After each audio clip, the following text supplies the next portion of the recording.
Welcome to our very first Community Health Advocate Show. My name is Jum Bui.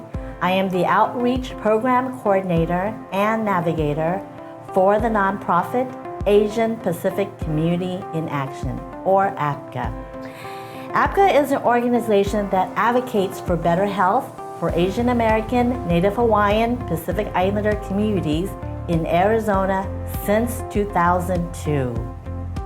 This project is supported by the Centers for Disease Control and Prevention of the U.S. Department of Health and Human Services, HHS, as part of a financial assistance award totaling $119,954, with 100% funded by CDC HHS.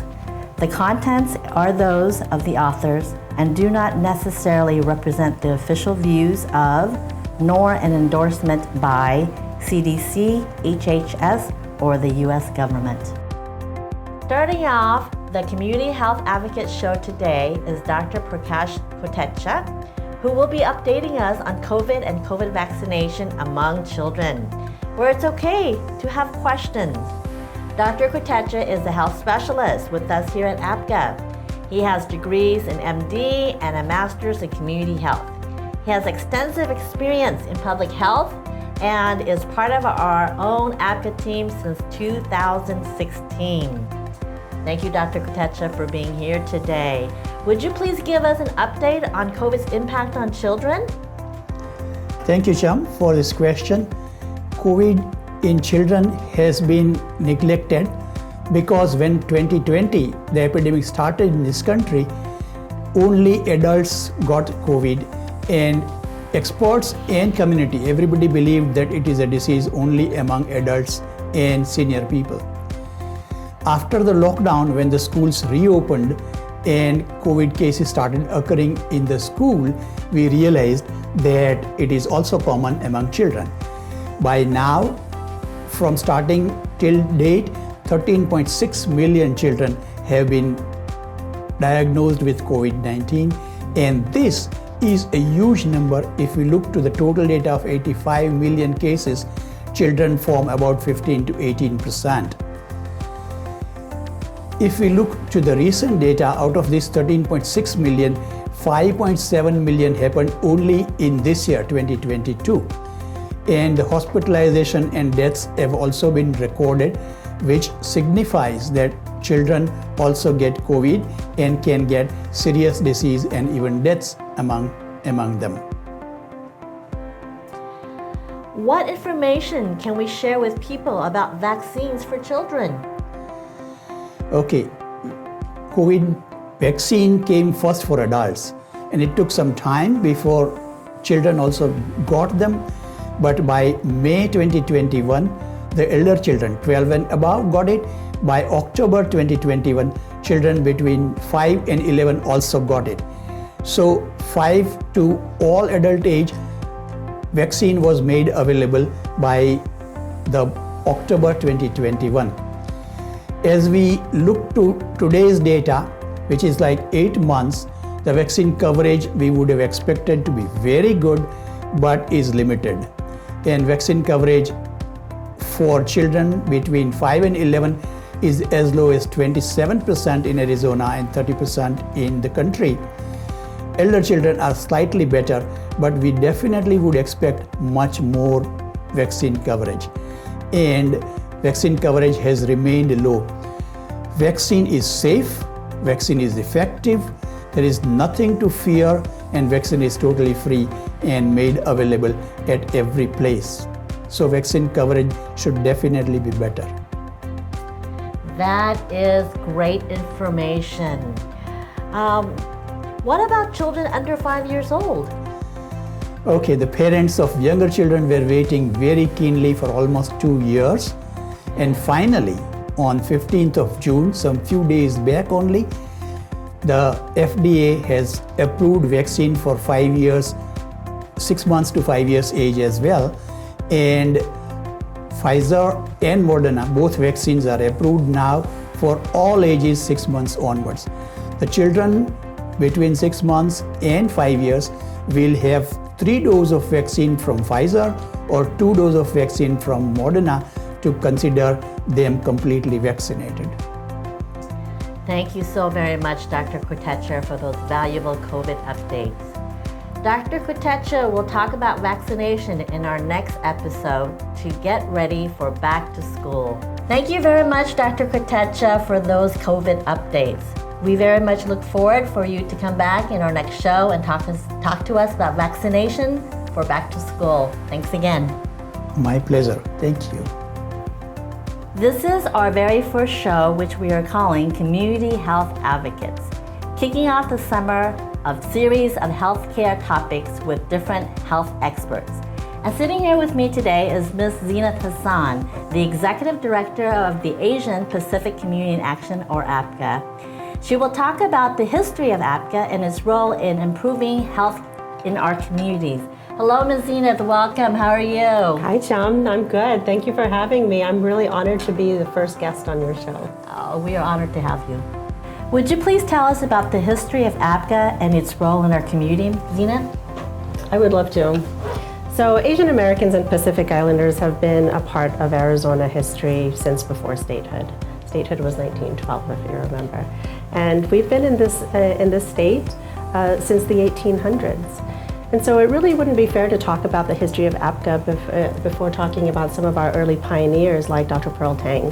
Dr. Pearl Tang was the first Asian physician to be able to practice in Arizona. She got her medical degree in a foreign country, and so she actually wasn't allowed to practice here until she won a court case to be able to practice here.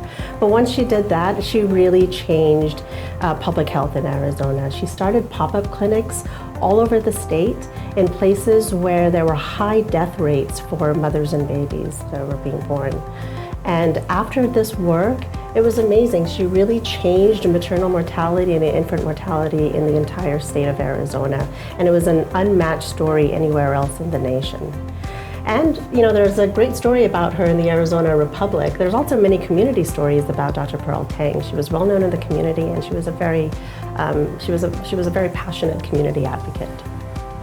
And following in Dr. Pearl Tang's shoes then is Dr. Kelly Hsu, and they were great friends as well. Dr. Pearl Tang passed away in 2021.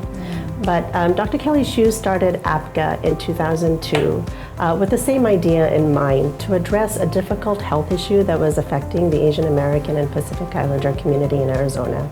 And so she started APCA to focus on hepatitis B.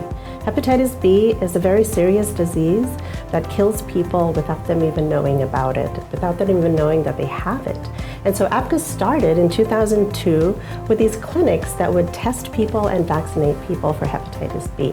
Because as you know, if you have hepatitis B and you don't know it, it's actually a risk factor for liver cancer. That is very useful information, Zeenat. So what kind of advocacy is important to APCA? Thank you for asking about advocacy. Advocacy is actually hugely important to our organization and to our communities.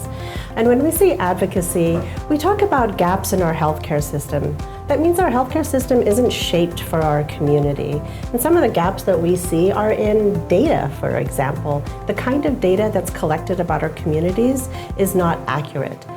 When you look at state health department data or county health department data or even national data, what we see is Asian and Pacific Islanders all lumped in together like we're the same people. Yes. You and I are from very different backgrounds, very different cultures, very different ethnicities. Yes. And we're different people, and yet in the data, we're treated like we're exactly the same. So one of the big things that we would like to do in terms of advocacy is improve the accuracy and transparency of data in our public health systems. And the second thing that we'd like to see is better language access for our community. So language access, your ability to receive health services in a language that you speak, read, understand is hugely important. When we go to a health provider, we ought to be able to have services in those languages, right? But usually, many people in our community do not get those important vital services in languages that they can understand. And most providers, in many cases, are required by law to provide language accessible services. But we know that in many cases, this does not happen. And so APCA is also a hub for filing complaints about language access. Individuals may come to our organization and we can file a complaint on their behalf if they have not received services in a language that they can understand. Because by federal law, Right. any organization that receives federal funding must provide language accessible services to people who receive their services. And so this language access is a huge aspect of advocacy for us, and we think that advocating for better data and better language accessibility will improve our health in our community vastly, even while we do the smaller work in the community to identify health problems and solutions. Some of these larger issues need to be done at a systems level, and so that's why we advocate for them. Thank you for asking. Yes, that is wonderful to know. For sharing all that great information about APCA, APCA's advocacy, APCA's services to our community, Ms. Zenith. You're welcome. It was a pleasure. Thank you for inviting me. Of course. In conclusion, we want to emphasize today in our For Show community health advocates that vaccine coverage has been very poor among children. Some of the reasons are understandable, that COVID is relatively less serious in children and therefore parents might find it not very helpful. Please join us for our next Community Health Advocate Show, our next episode where we will speak about children's vaccine and celebrate World Environment Day with Dr. Kotecha. Thank you, Zenith. Thank you, Dr. Kotecha, and other audiences for joining us today. And if you'd like more information from APCA, please visit our website at www.apcaaz.org or leave us a voicemail Monday through Friday from 9 to 5 at 602-265-4598. And if you have a specific question for Dr. Kotecha, send us an email at askdrk@apcaaz.org. Until then, please stay cool and be safe.